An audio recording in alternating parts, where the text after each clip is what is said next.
Good morning and good morning. So today is Tuesday, is the 17th day of Nisan, the first day of Chol Hamoed, Pesach. It's actually today is the birthday of the Rebbe's father also. Rabbi Yitzchak was the Rav in Yekaterinoslav, today known as Dnepropetrovsk. And we begin today chapter 41 in Tanya, which is really a very fundamental chapter.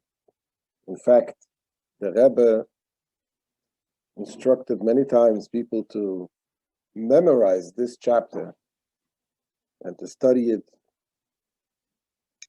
And also parts of this chapter the Rebbe included in the famous 12 verses and quotes where the Rebbe chose that children should memorize and recite constantly. And this chapter is talking about the importance and the fundamental importance of having Yirat Hashem, the fear of Hashem, as the basis and the beginning in our service of God. In the previous chapters, the Alter Rebbe discussed much about the mitzvahs of action, and he explained how it is important to have included the fear and the love to Hashem. And he used the term that this is called, what the Zohar says, that this is the fear and love of Hashem are considered the wings, which with the mitzvahs is flying up. When you study Torah, you pray, and you do mitzvahs without the fear and love of Hashem, it is like a body without wings, like a bird without wings. The bird is alive, but it cannot fly. And so too, for us to be able to elevate ourselves, to reach the higher levels, and the mitzvah should reach higher levels, you need to have this fear and love of Hashem. But in this chapter, the Alter Rebbe focuses on the basic fear. So let's look inside in chapter 41 in Tanya. Says the Alter Rebbe, Brom tzarich liyos lezikaron tamid reishis o aveda veikara v'sharasha. That one must, however, constantly bear in mind what is the beginning of the divine service, as well as its core and root. He's talking about this as the core and the root of the service of Hashem. That means that this is constant, the person should always have this in mind. And without this, just like without the root, every part of the tree is connected to its root and it nourishes from the root. The same thing, every part of our life nourishes from this, what he's going now to explain. V'hu, and this means ki af she'ayira yishayrish l'su meira ve'ahav alav ha'asei tov. Although fear is the root to turn away from evil, and love is the root to do good. That's what the Alter Rebbe explained in chapter 4, that the love leads a person to do the positive mitzvahs. When you love someone, you do something good for him. And the fear leads a person to turn away from doing not good things. Just like you're not going to do something bad if you're afraid of someone. So nevertheless, as the Alter Rebbe, afal pikein lo yidai le'oirer ha'ava levad levasei tov. It is not sufficient to awaken the love alone to do good. Even when you do good, you need to have also the hidden fear, the fear of Hashem, the awe of Hashem. This is at least, at the very least, before performing the positive commandment, one must first arouse the innate fear which lies hidden in the heart of every Jew. So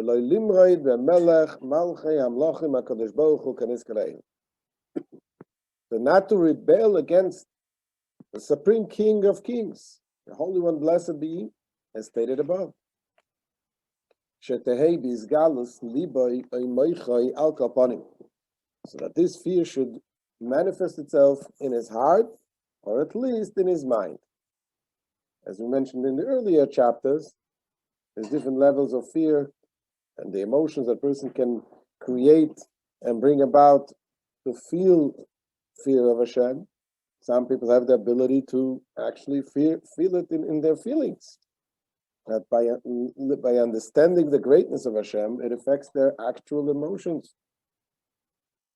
Others are not capable to bring out that deep feeling, but at least what they are capable is to bring it in their mind, that they do understand that the concept that this has to be this way. They understand the concept that there is a God, and if they don't feel it in the actual feeling, in the actual heart, but they still understand this, and they act based upon this understanding. Which means that in order to arouse within himself the latter category of fear, he should at least contemplate in his mind the greatness of the blessed Ein Sof. The greatness of the blessed Ein Sof, Hashem, and Malchusay in his kingship.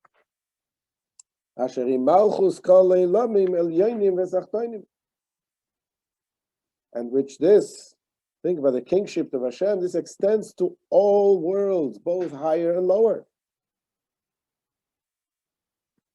So bearing in mind that the greater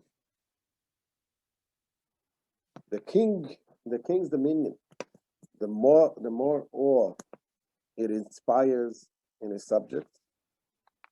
And also we should consider that he fills all worlds and encompasses all worlds.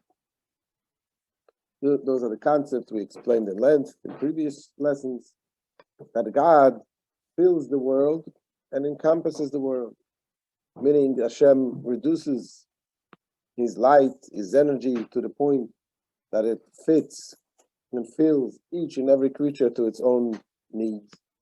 In the same time, it also encompasses the world, meaning that Hashem himself, he animates the world in a way that it's only surrounding them. Meaning, with a greater level of godliness revealed, that if it would be revealed to the individual, it wouldn't be able to accept, to receive it. We wouldn't be able to receive this great energy. And that's called the Soyev Kalam, the higher form of godly light. As it says, as it is written, do I not fill the heaven and earth? At the same time, yet he leaves aside the creatures of the higher world and the creatures of the lower world. And what does he occupy himself, so to speak? He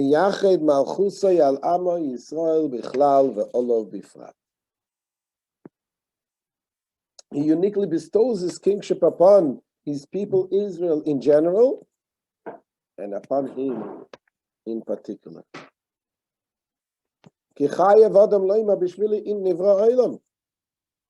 Where a person is obligated to say, for my sake was the world created. So in other words, if we think about the greatness of Hashem, you can say, okay, Hashem created such a big world, such millions of people, billions of people, and billions upon trillions upon creatures. Does it really matter if I take a little break? If I let other people to do Hashem's will for a while? Here says the Alter Rebbe, Chayav Adam Leima, that you have to contemplate this fact that Hashem really comes and cares for you. And he focuses on you. As the Mishnah says, that we must say that the world was created for me.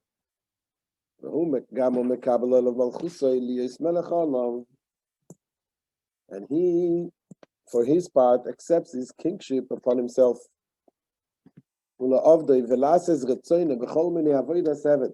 That he be king over him. The Eibishter takes Hashem, becomes king of us, and we accept the kingship of Hashem to serve him and to do his will in all kinds of service, of servile work. And this following quote is what the Rebbe placed that the children should review, should memorize and study it constantly. And this goes like this: V'hinei Hashem nitzav olav v'meloi kol ha'aretz kavayda. And behold, God Himself stands over him, and the whole world is full only with His glory. Umabit olav. And He scrutinizes him. Hashem really cares for each individual act, what we do. And He searches his reign and heart to see if he's serving him as fitting. And therefore says the Alter Rebbe tzorich lavod lefanov be'emor be'ira ka'omed lifnei hamelech. Therefore he must serve him in his presence with awe and fear, like one standing before the king. And that's what we need to focus on, the feel that the king is right here in front of us. And one must meditate profoundly and at length on this concept. We have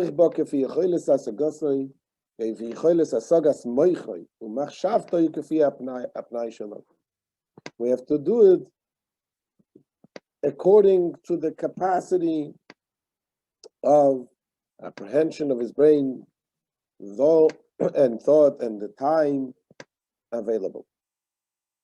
Before you go to study Torah, before you go to do a mitzvah, like for example, before you put on the talis and the tefillin, you have to contemplate as if you're now standing in front of the king. This is the way we act. This is the beginning of this chapter 41. And as I said, that this is what the Rebbe asked people should memorize, and there are many Hasidim who really study this chapter, the first part of the chapter, every morning before davening. And this really makes the day a different day, understanding, contemplating the greatness of Hashem right at the beginning of the day. So this is the end of today's shir. Thank you so much for joining. And please share, subscribe, hit notifications, and we'll see you, Be'ezrat Hashem, tomorrow morning, the same time. Any questions? You can ask now.